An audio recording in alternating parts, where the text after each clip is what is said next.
Doodlebud. This just came in the door today. It is from a brand I have never heard of. I guess you would say Montefiore. Trying to sound Italian, however, this is on AliExpress. And inside here is a big, huge pen that looks like another big, huge pen, which would be the Pilot Custom Marucci. Those things are mega expensive. Be prepared to drop $1,000. No matter the currency you're working with, if you want to pick one up somewhere in that range anyways. It's a pen I'd love to get one day. It's a lot of money. This thing is like $40-ish, somewhere in that range. And thought, well, let's pick one up to see if I just like the overall look of it to begin with. The size and dimensions. I know this will be nothing like the real deal. This is not urushi. This is not made from ebonite. This is made from brass. This is painted on. So I know the whole deal.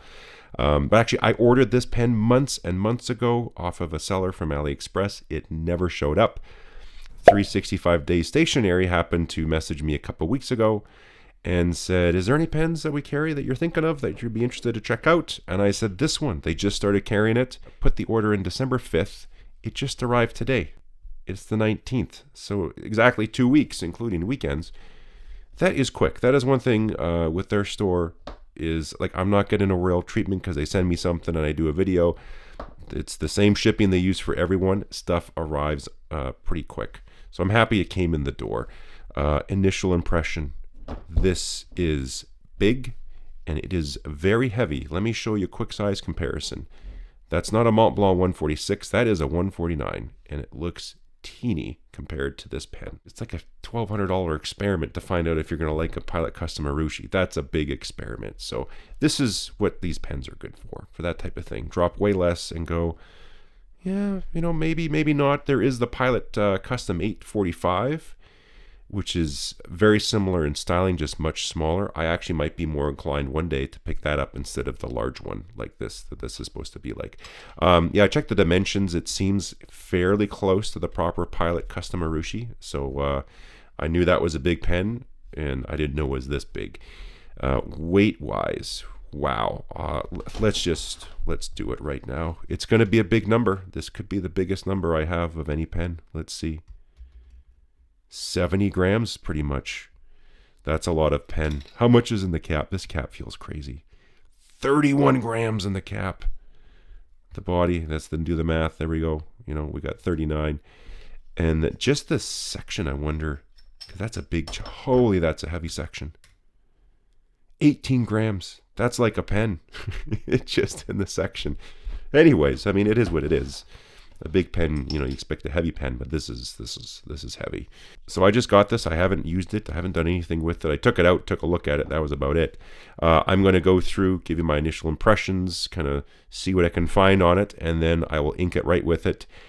Then I'll go away, use the pen for a few weeks, come back and tell you how it's been working out for me if you've been thinking about these. Now they do come in other colors, which is nice. So I know there's the green and I think a black as well. So that's kind of nice. There's not really nib options. It just comes with the same size nib. There is so much metal down inside that cap. I don't know how well the camera is going to pick this up, but that is just a giant. Look at how thick that is. That it's a lot of metal in a cap.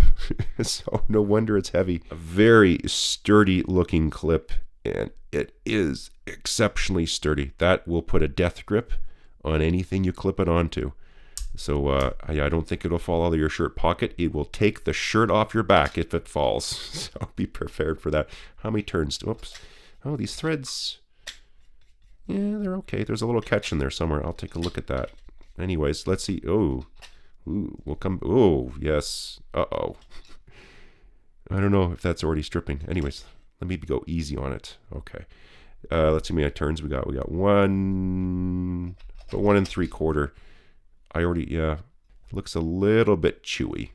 So I think you just got to be careful, be a little more gentle with threading. When I do things like you thread it, you put it in, it should have good threads.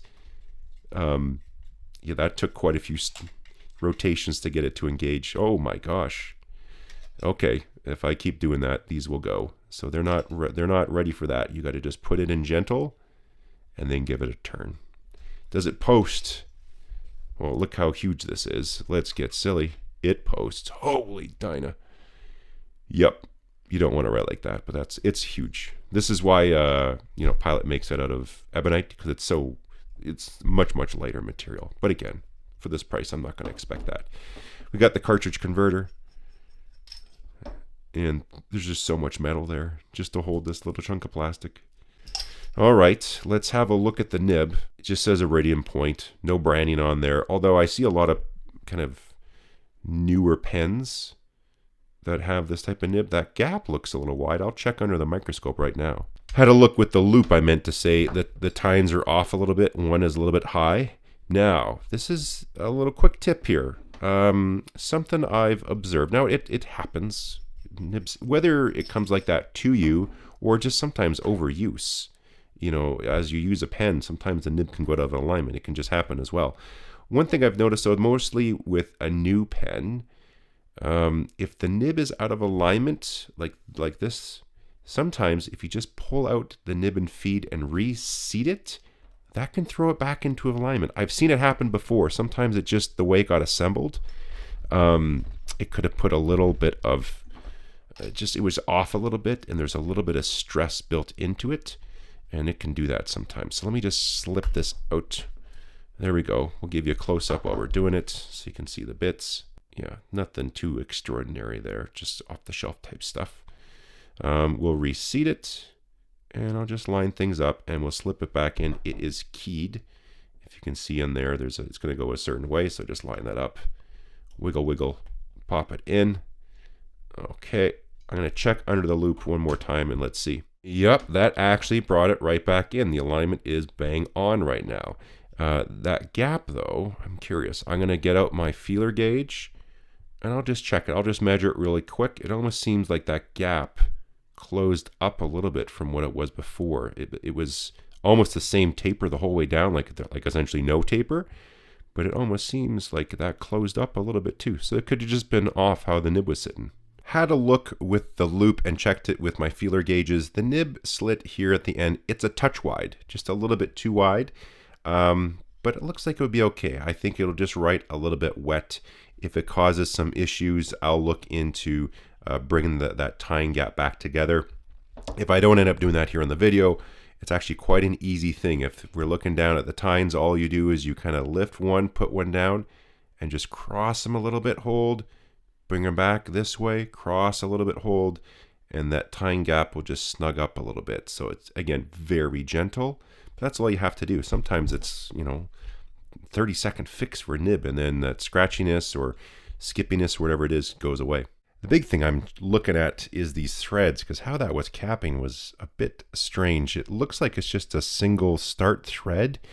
The reason I'm having trouble determining that is it like the lead in, so that first thread that comes in is extremely long. And I think that's what's sort of causing the challenge for how it engages. So you have a metal thread, plastic cap liner that it's going into. There's nothing wrong with that if you do it right. But yeah, it just seems that lead in is having a little challenge when it first starts on that thread, and maybe that isn't quite perfect, the lead in there too. Just how this one starts seems a little funny. It could be because this kind of messed it up a little bit. Yeah, it just binds that first little bit.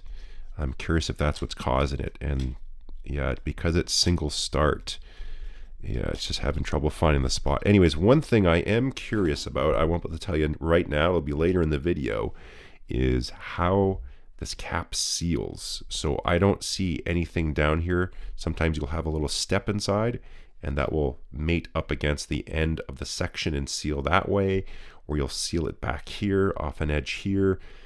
I don't really see that. It seems like we're just relying purely on the thread seal to seal up the the cap here. So I am curious how this one will do with respect to nib dry out. Let's ink it up and give it a test write. Curious, what ink should I use? I think I found our winner. We got some Robert Oster, and this is Royal Red. So let's ink this one up. Oh, I should have washed it. Yeah, I should have done that. Oh well. Red pen, red ink. Might as well use a red book. Here we go. A little bit of nib porn. See the ink on the nib. That's what we all live for with these pens. Red always looks nice on it. It's a little bit, I think, Actually, it feels not too bad. I'll check the loop one more time. I think it just makes a little bit of noise because it's quite smooth. I think the wetness on here is nice. Didn't even bother crossing my T. Yeah, this writes pretty good. Yeah, nice, nice juicy wet pen. I'm going to stop talking and just start writing.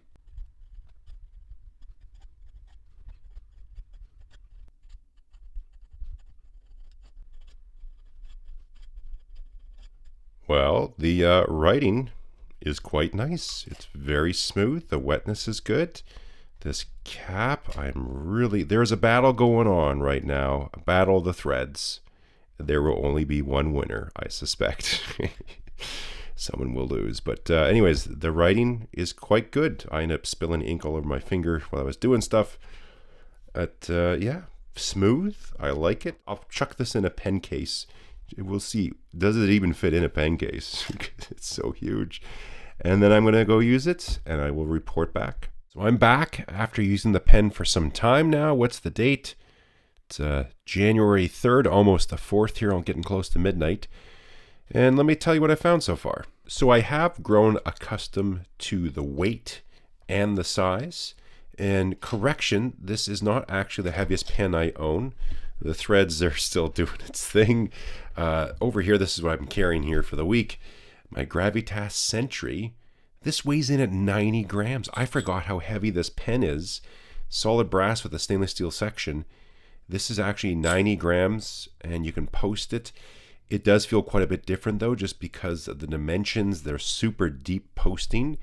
It's mega heavy, but it feels still super balanced. So I totally forgot just how heavy that pen was. I have grown accustomed to it, so this actually feels lighter than this one. Posting it is still pretty ridiculous. Although I am training arm wrestling now, of all things. I do weird things, fountain pens, arm wrestling, why not? This is, if you're gonna want to kind of work your grip, do a lot of writing like this. It'll work your hand for quite some time. But anyways, it is comfortable. The nib is very smooth. Been very happy with that. The flow, everything. Like I said, the start was out a bit. I just took the nib and feet out, put it back in, reseated it, and it has been perfect ever since. As far as sealing, I was worried about that. It seems okay. I left it for, it was just over a week. Popped it out, went to write, and it misfired just on the first stroke of hair, like, you know, the first 2 millimeters, did it again, and then it came up. So, again, that's pretty minor. I haven't done a long-term sealing test with it, but so far it's not too bad. I haven't had any issues, although I kind of give it regular use. But I was a little bit worried about that here. Maybe it's just fine. The sealing is done up here, so this edge here, the tiny little step down, there's a little flat that's right there if you can see it, and then on the inside of the cap, so this little ledge hits this little ledge, so it's a bit, I don't know, it's not ideal, it's not the best seal. The threads still, yeah, you almost have to turn it back a touch, and then there it goes, you'll feel it click, and then you turn it forward, and then it's good and smooth. But it is a bit of a pain to do that. Like, you just have to be very, very gentle when you go to cap the pen. It kind of cross-threads pretty easy. I think they're kind of causing the problems, like just the thread pitch. It's a single start, the lead in. There's just these little minor details in here. They just made some adjustment here and here. You can make this cap just like any other pen, you know, like instead of having to just get everything lined up, like if I using the same pen, my Gravitas Sentry here, you just put it on, you can just spin it on. Doesn't matter where you are and where you're starting, it just goes all the time. So yeah, a little improvement to the threads would go a long way. But you put this into a pen case and you know what's there. So yeah, I was almost thinking at some point at the start of the video, I said I might consider the Pilot 845 instead because it's too big. I'm getting used to the size. Obviously, the weight would be totally different in the Ebonite Urushi version, but I'm kind of like it. Obviously, the nib would be different too. This is just a standard number 6 size steel nib. That they all have a beautiful custom nib for those pens. But overall, I like the color and the designs and all that. Of course, you can get it in some different colors, which is neat. And for whatever they're charging, around 40-ish bucks or so, it's not a half bad pen. Like I said, my biggest thing would just be fix these threads. So that's where we'll leave it with this big red pen. I want to say thanks to 365 Days Stationery for sending me this to review and share my findings with everyone. Check out their AliExpress store. I'll have a link down there in the description, whether it's this one or other stuff. They carry a ton of stuff, and I've had zero problems with shipping and things showing up. It's been actually one of the quickest stores I have worked with. So fantastic there. Thank you for watching. We can chat down there if you have questions or other comments. Don't forget this, don't forget that. Until then, catch you next time.